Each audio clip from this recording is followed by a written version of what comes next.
You seem to have come into a considerable sum, around $500 million, right? Now, everyone's excited and already making big plans. You're designing a luxurious home, and I hear there's even a dream kitchen in the works. Your mother-in-law sounds absolutely enchanted by the idea.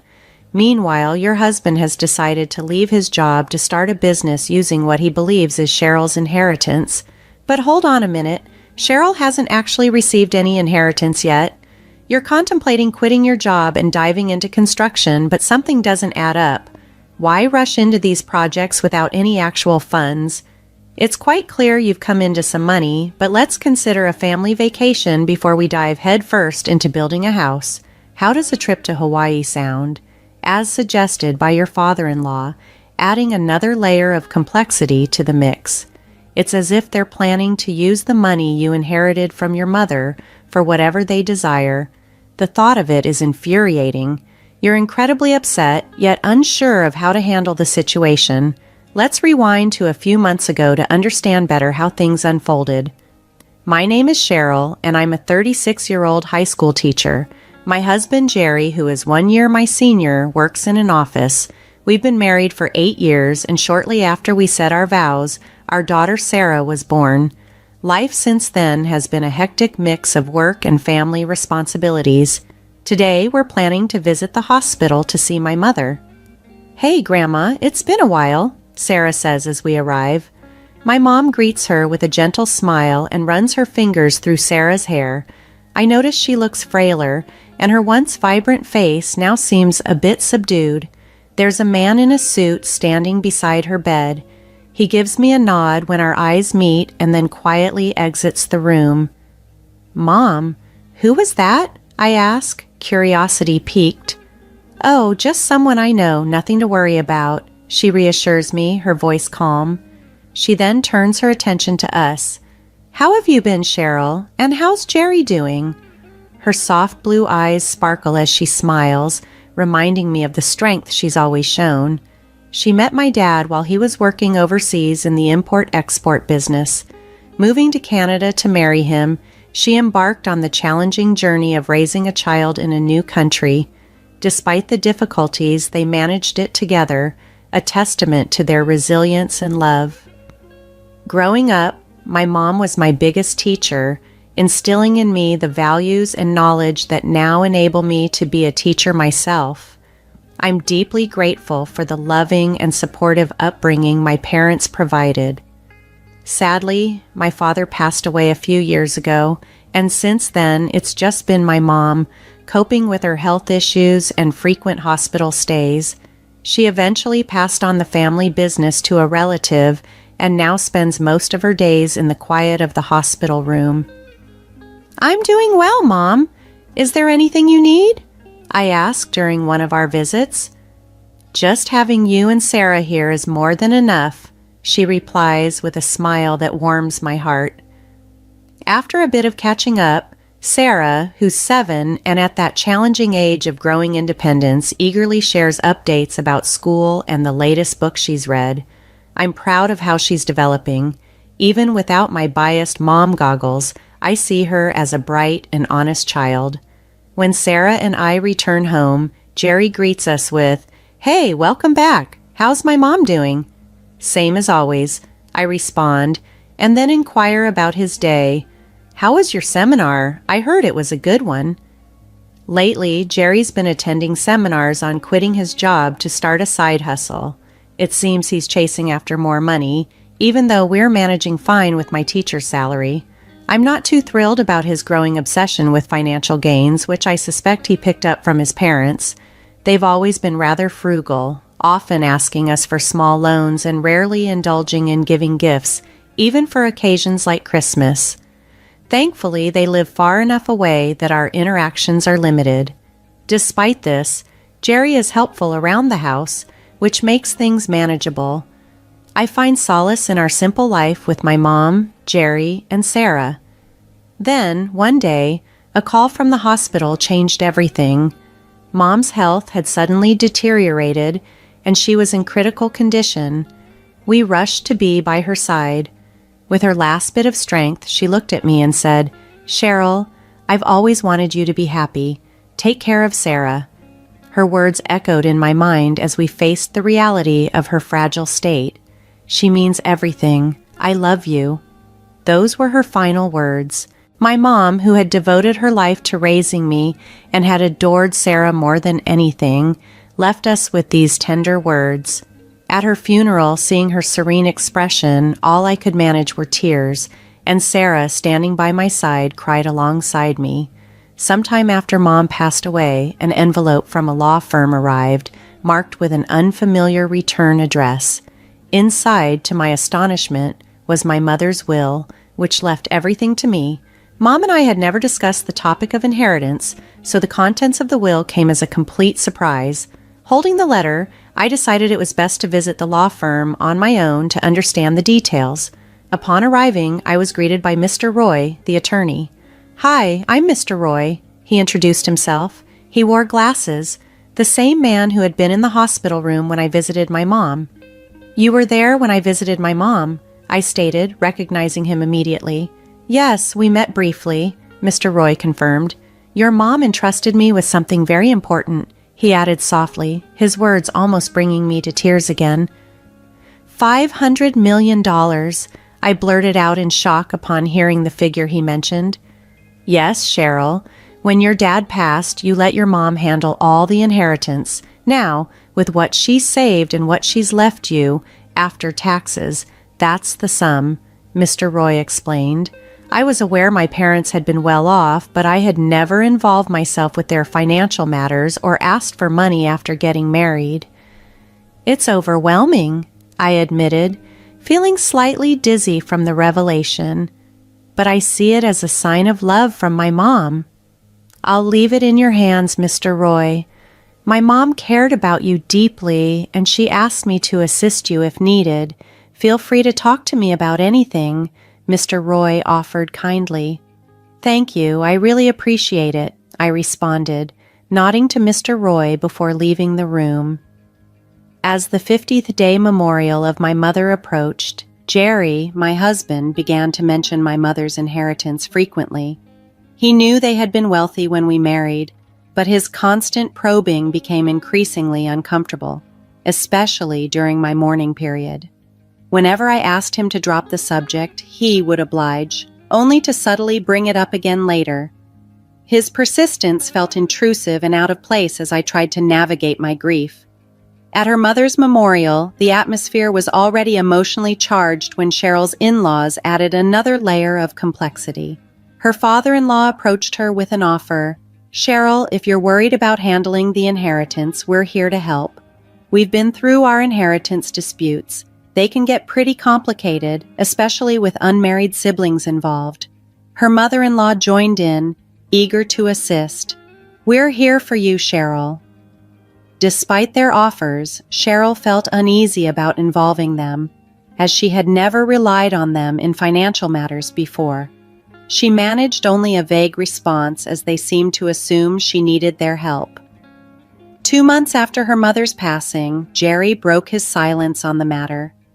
His sudden inquiry, "Have you gotten your mom's inheritance yet?" sent a chill through Cheryl. She hesitated before replying, "Not yet, it's a complicated process." But Jerry, seemingly frustrated, quickly ended the conversation and went to bed, leaving Cheryl with a sinking feeling.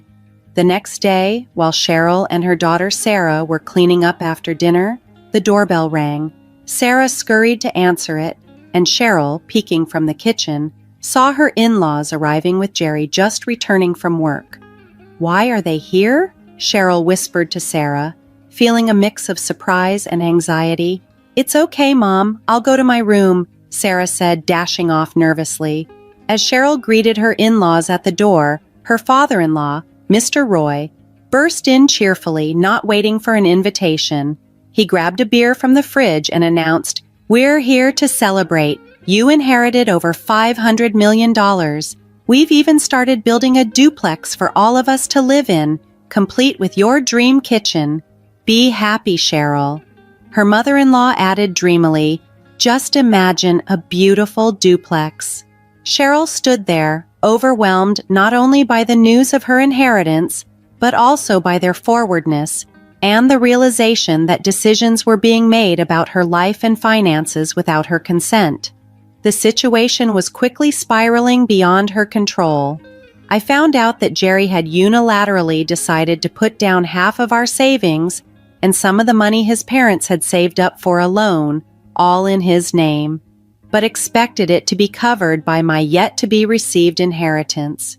He beamed with a mix of pride and anticipation as he announced his plans.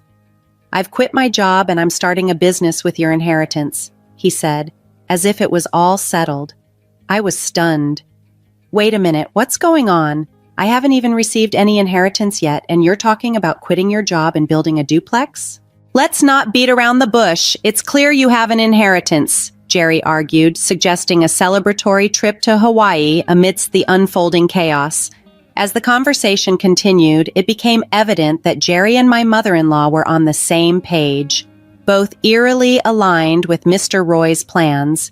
Jerry, with a tone tinged with condescension, laughed. "You're being miserly, Cheryl. We looked into it because you kept saying you hadn't received the inheritance yet. If you don't claim it within 2 months, you can't refuse it. So, you've definitely inherited, right?" With everyone assuming control over funds I hadn't even claimed, they started making plans for living comfortably off my supposed inheritance. Over $500 million, according to my father-in-law's rough estimate. "Thanks, Mom, and make sure to arrange money for the duplex and my capital," Jerry said, seemingly oblivious to how overwhelming and inappropriate his demands were. Hearing Jerry speak like that left me reeling. I was furious and deeply hurt by their entitlement to my mother's legacy, intended for me, not for their lavish fantasies. Sarah, who was still in the other room, was my main concern as I tried to maintain my composure. Needing to escape, I excused myself. "I'm stepping out for a bit." They hardly noticed, engrossed in their discussion about the inheritance. I left the house and walked to the local hilltop park. The night air was brisk, and as I reached the solitude of the park, tears began to flow. Alone, I cried silently, the cool air mixing with the hot tears streaming down my face as I grappled with feelings of frustration and exploitation. Amidst the turmoil, thoughts of a potential divorce surfaced, but the image of Sarah held me back. My mother's parting words, "Take care of Sarah above all else," echoed in my mind, grounding me in my resolve to protect her happiness and well-being above everything else. As I wept on the hilltop, someone approached me unexpectedly. Startled, I looked up to find a gentle presence whose soft words brought a measure of calm. 5 days after that night, feeling a newfound resolve, I called my husband and in-laws to meet at a restaurant that offered private rooms. As soon as I arrived, Jerry blurted out, "So, you're back home. Did you withdraw the money, Cheryl? You shouldn't just leave without telling your husband." Ignoring their insinuations, I placed a document on the table. It was a filled-out divorce notice. Jerry's face drained of color as he stammered, "What? What's this?" "I want a divorce," I said calmly but firmly, cutting through the tension. Jerry's panic was evident, and my in-laws exchanged anxious looks. "You can't just leave us like this," Jerry exclaimed. "Ever since you inherited from your mom, you've become so greedy," he accused. I looked them straight in the eyes. "Ever since I inherited, you've been out of control, quitting jobs, planning to live off my money, using my savings to fund my dreams, and now planning extravagant trips without consulting me. Tell me, who really changed when the money came into the picture?" "You can't just divorce me out of nowhere," Jerry argued, his tone desperate. "Half of everything is mine, including our savings and half of the inheritance." As they pressed in with their demands, the door suddenly opened. Sarah and attorney Mr. Roy entered, bringing a sudden hush over the room. "Dad, Grandpa, Grandma, you should know better," Sarah said with a maturity beyond her years. "Mom's inheritance isn't shared property, right, Mr. Roy?" Mr. Roy nodded, stepping forward. "I'm attorney Mr. Roy, and Cheryl's mom entrusted me with her legal matters." "I've been advising Cheryl," he stated formally, leaving Jerry flustered. "Indeed," Mr. Roy continued, "inherited property isn't shared. It's not subject to division. "What? That can't be right. Is this a mistake?" Jerry stuttered, confusion written all over his face. Their reactions confirmed their deep-seated belief that they were entitled to my inheritance. This misunderstanding, this entitlement, was all the more reason for me to pursue the divorce. I needed to protect not only my future, but also Sarah's, ensuring our lives were free from this toxic sense of entitlement. "I'll stick by you no matter what," my husband shouted, his eyes bloodshot, his voice disregarding the gravity of the situation. "Stop it," Sarah intervened calmly, a quiet strength in her voice that cut through the tension. "Ever since Mom inherited, Dad hasn't thought about her once. Grandpa only cares about the money. They never even mention me. I can't see them as a family anymore." Jerry and my in-laws were visibly shocked by Sarah's words. When the inheritance issue had first upset me, Sarah had been the one to comfort me, saying, "Dad, Grandpa, and Grandma are wrong. They're trying to take Grandma's legacy. Mom, I'm with you. Let's face this together."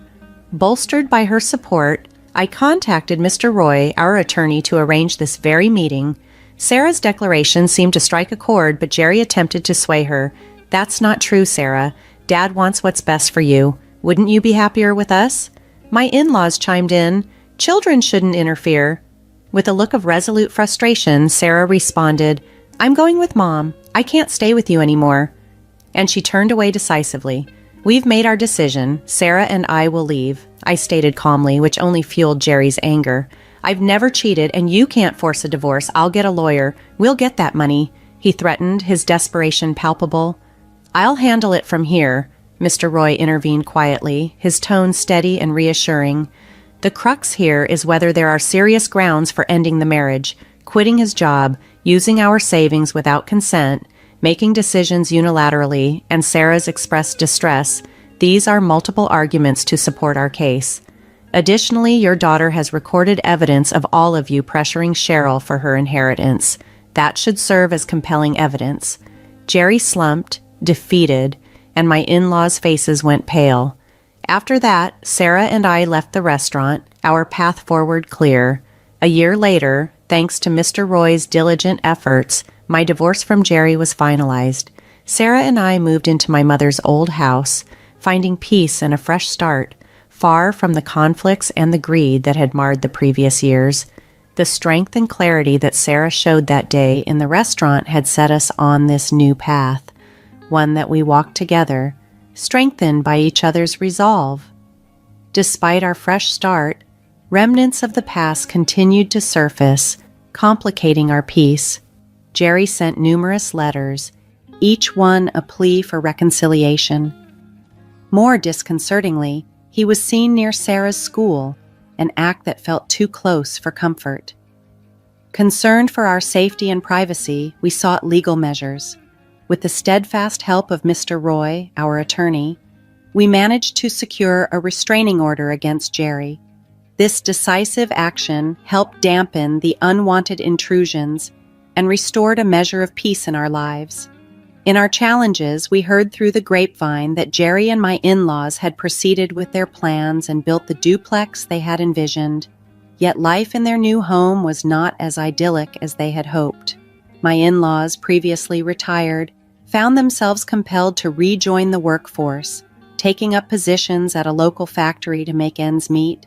Jerry, despite his earlier schemes for a comfortable life funded by my inheritance, ended up undertaking manual labor.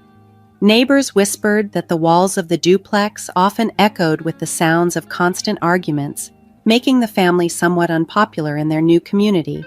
Meanwhile, Sarah and I continued to forge a serene existence away from the tumult of my former family ties. Our home was a sanctuary of peace and mutual support. Recently, Sarah's aspirations reached across oceans. She expressed a strong desire to study abroad in the homeland of my mother, a place I held dear in my heart. This idea struck a chord with both of us, as it presented a chance to completely sever the lingering ties with Jerry and his intrusive attempts at reconciliation. Motivated by Sarah's dreams and our shared longing for a fresh start, we decided to move overseas.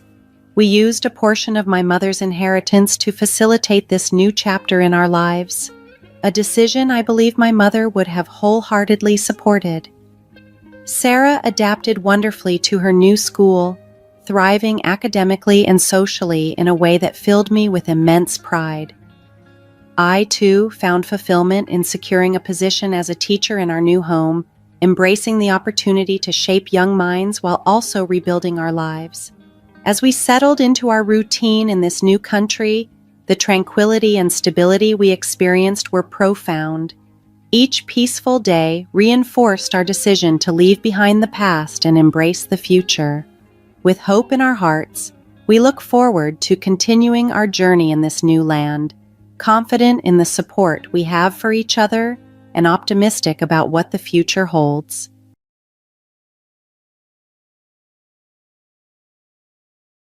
Our lease is up in 3 weeks, my husband began cautiously. I frowned, trying to figure out where he was going with this. And what are you suggesting? I asked, attempting to stay calm. We've been thinking, maybe it's time to look for a bigger place, he continued, avoiding my gaze. My sister's grown up now. She needs her own room. Are you serious? I protested, stunned by Bridger's words. You want me to pay for your entire family? Turning to my mother-in-law, I asked indignantly, Jenny, are you even planning to contribute anything? But she, unfazed, asserted, my son would never charge us rent. It's your responsibility as the breadwinner to take care of us. Feeling like their slave and cash cow, I realized at that moment there was no turning back. I'm Skylar. My husband Bridger and I initially believed we had a robust connection. We crossed paths in a bar during one of my evenings out. Bridger, a charismatic individual, effortlessly charmed me. At the time, I was single and on the lookout for a partner. My parents resided in a different country, and I was pursuing studies at a prestigious university. He claimed to work in his father's business when we began dating. However, approximately 11 months later, Bridger admitted that he was, in reality, employed in a minimum wage position at Wendy's. This revelation left me astonished, questioning why he had lied. Why did you lie to me, Bridger? I asked, baffled. With visible pain, he explained, my family is struggling financially. My father abandoned us, and my mother is doing her best with 3 other children to care for. College and good job opportunities were out of reach for me. Still, after everything I said to comfort him, he added, I thought you wouldn't be with someone you considered a loser. I expressed my pride in his dedication to his family and said, there's no shame in your circumstances, Bridger. Despite his apology, I soon discovered that Bridger was not only manipulative, but also a compulsive liar. While he proved to be an affectionate boyfriend, his lack of motivation in life became apparent. Despite my diligence in excelling academically, Bridger made no effort to secure a better job. I often found myself footing the bill for our dates, initially manageable since I had a side job. However, over time, I realized I was consistently covering all his expenses. One day I inquired, don't you think it's time to explore better job opportunities? With your experience, you won't have to search for long. I'm content with my current job, Skylar, he replied. Why do I need a better one? Are you struggling with my income? No, Bridger, it's not about that. I just want the best for you. I've been supportive, but we need solid plans for our future, I clarified. Are you embarrassed to have me as your boyfriend? He concluded. Surprised, I replied, I didn't know you saw it that way. I've told you before, I don't have much, but I earn enough for our dates. Confusion crossed his face. What more do you want? He asked. It's not fair that I'm covering most of our expenses, I said, frustration creeping into my voice. I understand your family situation, but that should drive you to find a better job. After a moment of hesitation, he reluctantly agreed. Fine. If that's what you want, I'll try to find a better job. Although he promised to improve his situation, my frustration grew as he never followed through. Every time I asked about his job search, he came up with excuses. Despite this, I looked past it, realizing I wasn't with him for money. I sympathized with his family problems and continued our relationship. As time passed, I graduated and secured a high-paying job immediately after completing my studies. While I was elated, Bridger, though happy for me, occasionally made snide comments. I also noticed he increasingly left our expenses to me. We couldn't move in together because he lived with his mom and couldn't afford rent independently. Feeling sympathy, I suggested, "Bridger, if you truly want to move in with me, I can cover your rent for a few months. I need to get my own place now that I've graduated, and during this time, you can focus on finding a better job." He asked, "Will you do that for me?" Assuring him, I replied, "I am positive. I'll cover your rent for a few months. Use this time to find a better job." "I will undoubtedly secure a good job," he promised. "I'll begin applying right away." I added, "Bridger, we've moved into a new place, and I'd be happy to assist you, but you need to be more committed to your job search. You can't afford to slack off like the last time." "Skylar, it won't happen again. I promise," he reassured me. With his reassurance, we relocated to a new place. Though small, we managed to make it work. The rent was quite high, and I was ready to cover most of it, even after Bridger found a better job. However, that didn't happen. A week after moving in, Bridger informed me, "I hate my job, Skylar. I've handed in my notice. I don't want to go back to that cheap place. You've been so supportive, and I'm already looking for a new job so I won't have to work there anymore." Shocked, I asked, "Bridger, why did you make this decision without consulting me?" "We just moved in together. You need to have a job offer lined up before you quit." "Relax," he said dismissively. "I'll find a job soon. Mom already has her hands full with my siblings, so I can't rely on her. But you can help me out for the next 3 months. You have a stable job and enough money." Feeling uneasy, I responded, "It's unfair for you to assume this. Bridger, you should have discussed it with me." "So you don't want to support me?" he accused. "I didn't know you could be so selfish. Here I was, looking for a better job for us, and now you refuse to support me anymore. I feel betrayed." His words stung, and I immediately felt at fault. I did offer to cover his share while he looked for a better job, but I didn't anticipate him quitting out of the blue. Bridger was furious, and didn't talk to me for a week. Despite the tension, my love for him remained strong. I extended my apologies to him and reassured him of my commitment to provide financial support for as long as he required it. In the meantime, he introduced me to his family, his mother Jenny and his siblings, Raylan and Kate. Jenny, while outwardly sweet, gave off an impression of trying too hard. His siblings, on the other hand, seemed to ignore me, engrossed in their activities, not even exchanging greetings during dinner. During our conversation, Jenny made some peculiar comments about our financial situation, expressing gratitude for my support due to their apparent financial struggles. She assumed, "Your parents must have set aside a college fund for you," contrasting their situation with mine. I clarified that I was only temporarily covering Bridger's rent, and he was actively seeking better job opportunities. Jenny, however, persisted in urging me to take care of him if he couldn't secure a good job. When I questioned Bridger about this interaction, he nonchalantly shrugged it off, claiming I was overthinking. I felt uneasy about the whole conversation, and was perturbed by Bridger casually informing his mother that I would be taking care of him. As time passed, Bridger struggled to find a decent job, and his job search was not yielding any positive outcomes. Despite my efforts to help by sending him various job ads, he claimed to have reached out but faced rejection. Eventually, I discovered an opening in my company that offered a better-paying warehouse job. I informed Bridger about it, and he promised to apply. However, I later learned from our hiring manager that they never received an application from him. I found myself in a state of utter confusion, convinced that he had misplaced the application. "Skylar, I never even sent my application," Bridger admitted. "It was a great opportunity, Bridger. I could have even vouched for you with the hiring manager," I replied. He shook his head. "Honestly, I don't want to work there. Skylar, you hold such a high position. People would mock me thinking you're superior," he explained. "Don't be ridiculous, Bridger," I retorted. "You needed that job. It paid far better than your previous one, and you don't have anything else lined up." "Actually, I'm not sure I want to work right now. It's exhausting and bad for my mental health. Besides, I think I'm doing a decent job managing the household," he said, brushing off the job I suggested. "It's better this way, Bridger. I'm handling things for now. but we need another source of income to save for the future. We can't keep going like this forever, I concluded. I thought you loved me. Don't you care about my mental health? You should want me to be happy. Taking a low-level job makes me miserable, he insisted. After this, there was nothing more to say. It was true, I could support both of us, and he was handling most of the household chores. Having someone at home was nice, but my savings were depleting, and the future looked bleak. Nevertheless, I agreed to support him a little longer because his well-being mattered more to me than material wealth. Any lingering doubts disappeared when he proposed. The proposal was incredibly romantic, and exactly what I wanted. I knew I loved him and wanted to be with him forever, so I happily said yes.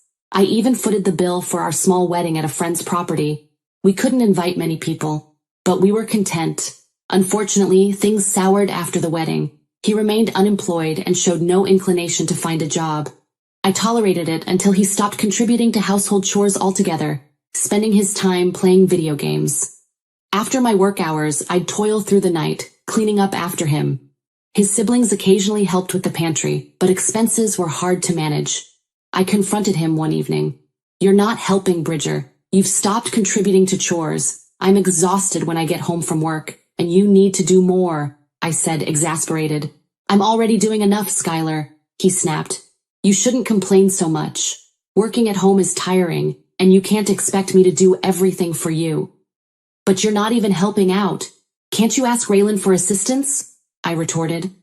Kate and Raylan's weekly visits resulted in untidiness and constant pantry raids, adding to my expenses. Rather than incessantly complaining, Bridger should have considered taking up an extra job, given his ability to work. It wouldn't hurt to share some financial responsibility with his family, who arguably needed the money more than he did. Bridger, your siblings are adults now. They should fend for themselves in terms of food and entertainment. While I'm willing to support you, there's a limit, and this situation is overwhelming, I added angrily. Bridger continued arguing, accusing me of selfishness. My family is a package deal, he insisted. Despite my efforts, he remained adamant, branding me as privileged and entitled, oblivious to the hard work I put into my job. In desperation, I reached out to Jenny, hoping she could bring some clarity to Bridger. Jenny, I pleaded, could you talk to Bridger? He needs to contribute more. My mother-in-law shook her head. My son doesn't have a fancy degree. It's your duty to accommodate his needs, even if it means compromising your well-being, she concluded. That's not fair. Everyone should contribute to the household, regardless of gender or qualifications, I shot back. Men don't do household chores. That's your responsibility as his wife, she declared. Frustrated by Jenny's lack of support, I felt trapped in a toxic relationship with no one on my side. Despite Bridger's short-lived promises to improve and assist me, doubts lingered. Eventually, my fears proved valid, as the situation deteriorated further after 2 months. One evening, I returned home late from work and noticed Jenny's car in the driveway. Puzzled, I entered the house to find Raylan and Kate there, casting strange glances. They urged me to sit down, and Bridger spoke cautiously. We need to talk about something. Our lease is up in 3 weeks, he said carefully. I frowned, still unsure where this was going.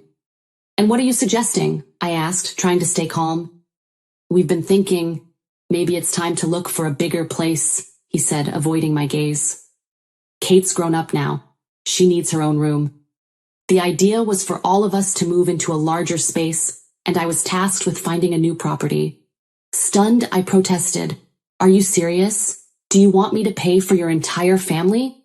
Jenny, are you even planning to contribute anything? My mother-in-law, unfazed, asserted, my son would never charge us rent. It's your responsibility as the breadwinner to care for us. Adding to the absurdity, Raylan and Kate outlined their demands. We'll need separate rooms, Kate declared, and we're going to have guests over frequently. Bridger chimed in. We'll also need a bigger fridge for all the extra munchies. And maybe you can get another job to afford a better lifestyle. In utter disbelief, I reluctantly agreed to look into it. However, as they continued with their unreasonable demands, my frustration grew. Bridger not only blindsided me with this proposal, but also refused to seek employment, placing the burden of supporting his mother and adult children solely on me. Feeling like their slave and cash cow, I decided I was done with this family, and truthfully, I was done with Bridger. Coming up with a plan, I assured them, I'll figure something out. Then I promptly ushered them out of the house.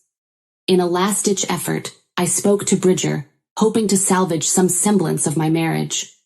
Can't you see how unfair this is? You need to take responsibility for your family, I insisted. But he remained adamant. No, you're the breadwinner. It's your job to care for everyone. At that point, I realized there was no turning back. I called my parents and asked, "Can I come back home?" They were aware of my troubles and immediately agreed.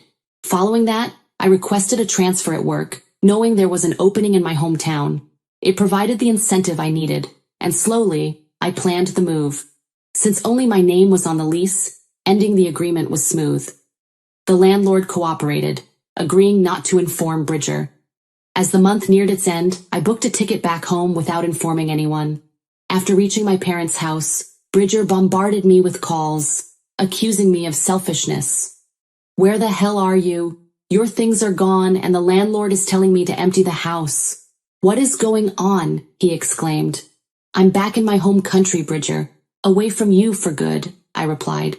"You and your family can look for a new house on your own. I won't be paying for it anymore. It's time for you to go to work. I'll return only for the divorce. Don't expect to get a cent from me."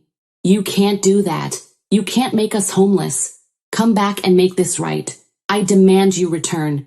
"There's no way I'll sign the divorce papers," Bridger protested. "We'll see about that," I replied before hanging up.